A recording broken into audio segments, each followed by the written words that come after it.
Espero que esteja tudo bem aí com vocês e vamos começar aí uma outra etapa da era de Vargas. E essa etapa nós vamos estar falando do governo constitucional de 1932 a 1934. Bom, como nós vimos na aula anterior, Vargas acabou sendo eleito pela Assembleia Constituinte de forma indireta como presidente do Brasil, com um mandato de 4 anos. Bom, então o Getúlio inicia, esse governo constitucional e para nós entendermos o que eu vou estar falando daqui a pouco, é necessário que a gente entenda qual era o contexto mundial dessa época, desse período. Então vamos lá. Primeira coisa, nós tínhamos uma Europa que estava vivendo com partidos totalitários, que era o nazismo e o fascismo. Então nós vimos que desde da Primeira Guerra Mundial, do fim da Primeira Guerra Mundial, esses partidos totalitários, eles surgem e ganham o poder. Então na década de 30, nós temos o fascismo na Itália, representado pelo líder Mussolini, e o nazismo na Alemanha, representado pelo Hitler. Bom, tínhamos também o comunismo, representado pela União Soviética, o socialismo. E nós tínhamos a democracia liberal, representada pelos Estados Unidos,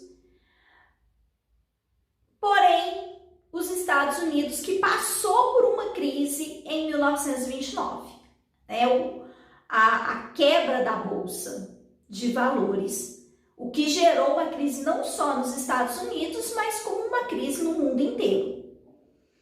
Bom, este era o cenário na Europa e o cenário ali na América, um cenário mundial. Bom, e o que acontece?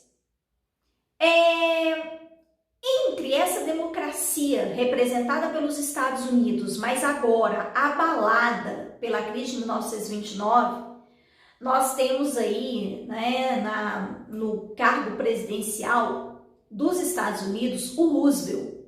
O Roosevelt, ele vai intervir na economia, ou seja, o Estado norte-americano, com a crise de 1929, com os efeitos da crise de 1929, passa a interferir na economia. E isso é uma característica de países socialistas. Era uma característica, por exemplo, da União Soviética, a interferência do Estado na economia.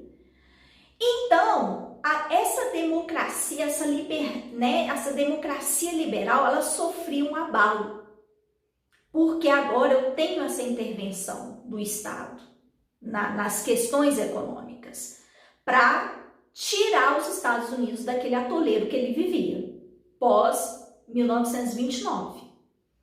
Então, estava em xeque essa democracia liberal. E eu tinha a União Soviética representando o socialismo, o que era aí, algo perseguido por muitos líderes de governo, ou seja, havia ali o anticomunismo. Então vamos lá. E entre esses dois poderes surge o que eu havia falado com vocês, o fascismo e o nazismo como opção. Então, é esse o cenário que vivencia o mundo lá fora. E o Brasil nessa, como que estava? E Vargas nessa, como que fica? Bom, nós vamos ter aqui no Brasil o surgimento, nesse período do governo constitucional de Vargas, nós vamos ter dois grupos políticos. Nós vamos ter a Aliança Nacional Libertadora, ANL, representada aí pelo Luiz Carlos Prestes, que era um militar. E a ANL, ela defendia o quê? Ela defendia a reforma agrária, a ANL defendia o fim do pagamento da dívida externa. E essas ideias, elas se alinhavam a ideias socialistas. Por isso também nós vamos ter o PCdoB se aliando à ANL. E, ao contrário da ANL, nós temos a Ação Integralista Brasileira, AIB, representada pelo Plínio Salgado. E esse movimento era um movimento que pregava um governo autoritário, um maior poder do Estado, centralizado na figura de um governante. Então, a Ação Integralista Brasileira, ela se alinhava aos preceitos dos partidos aí, né, totalitários da Europa, o nazismo e o fascismo. Então, o Plínio Salgado, ele era o líder desse movimento que surge aí no Brasil. E o que acontece? O Getúlio Vargas, ele vai colocar a Aliança Nacional Libertadora, aquela que era liderada pelo Luiz Carlos Prestes, vai colocar ela na ilegalidade. Então, esse movimento passou a ser ilegal no Brasil.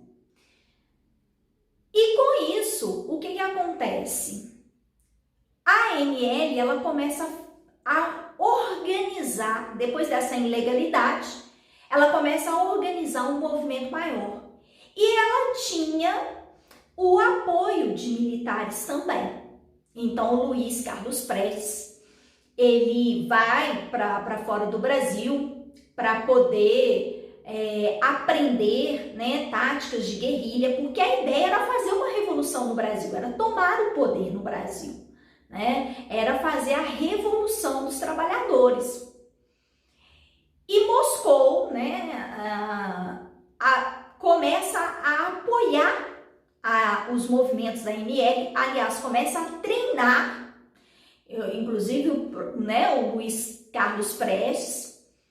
E quando ele volta para o Brasil, ele passa ali, né, por uma outra pessoa, ele entra no Brasil com documentos falsos e acompanhada da Olga Benário, que vai ser aí, né, a sua futura esposa. Bom, a Olga Benário, ela era, né, uma guerrilheira. Ela treinou aí para compor as guerrilhas e fazer a revolução. E os dois vêm para o Brasil e começa mesmo aí uma organização do movimento. Só que o movimento, né, da ANL estourou, só que estourou em cidades, em datas diferentes, nas cidades. Então, por exemplo, o movimento aconteceu nessa cidade, uma parte do movimento começou a acontecer, depois aconteceu na outra, e com isso o movimento se desarticulou. E também teve, né, pessoas que se diziam apoiadoras do Luiz Carlos Prestes no movimento, mas que acabou traindo o Prestes, entregando para o Getúlio Vargas o movimento e o próprio Luiz Carlos Prestes, onde ele estava escondido. Então, ele foi preso, a Olga Benário foi levada, entregue às forças alemãs, porque a Olga ela era judia e na época ela estava grávida, então pela lei ela não poderia ser deportada, mas o Getúlio passou por cima dessa lei e a Olga foi entregue aos alemães. Então ela foi para um campo de concentração onde ela veio a falecer. Ela teve a criança, depois essa criança ela foi criada pela mãe e pela irmã do Luiz Carlos Prestes. Bom, e aí o que acontece? O movimento que foi chamado pelo governo de intentona comunista nós vamos ter aí um fracasso desse movimento, o fracasso da intentona comunista.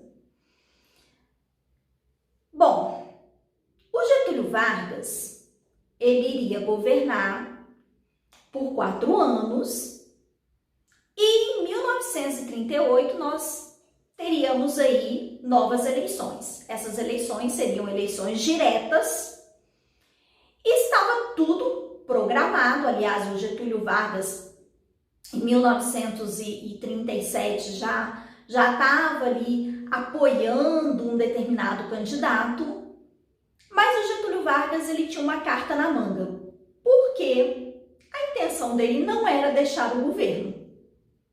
Pelo contrário, era permanecer no poder. E o Getúlio Vargas, ele vai se aproveitar da intentona comunista, dessa tentativa aí de golpe da Aliança Nacional Libertadora. O que acontece? Em 1937, nós teríamos eleições,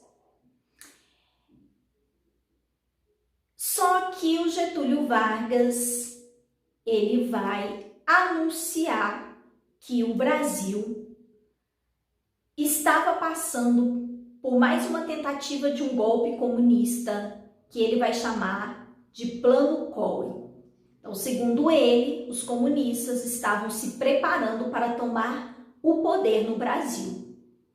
Isso foi anunciado nas rádios, era um plano falso, esse plano não existia por parte dos comunistas, foi uma invenção de Vargas,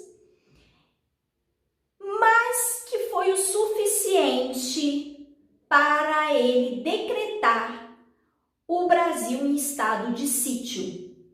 Então, o legislativo, ele foi fechado, o Congresso foi fechado e o Getúlio Vargas passa a ter um poder total no Brasil. E é aí que vamos iniciar uma nova fase do governo Vargas, que nós chamamos de Estado Novo. Então, por hoje é só. A gente continua na próxima.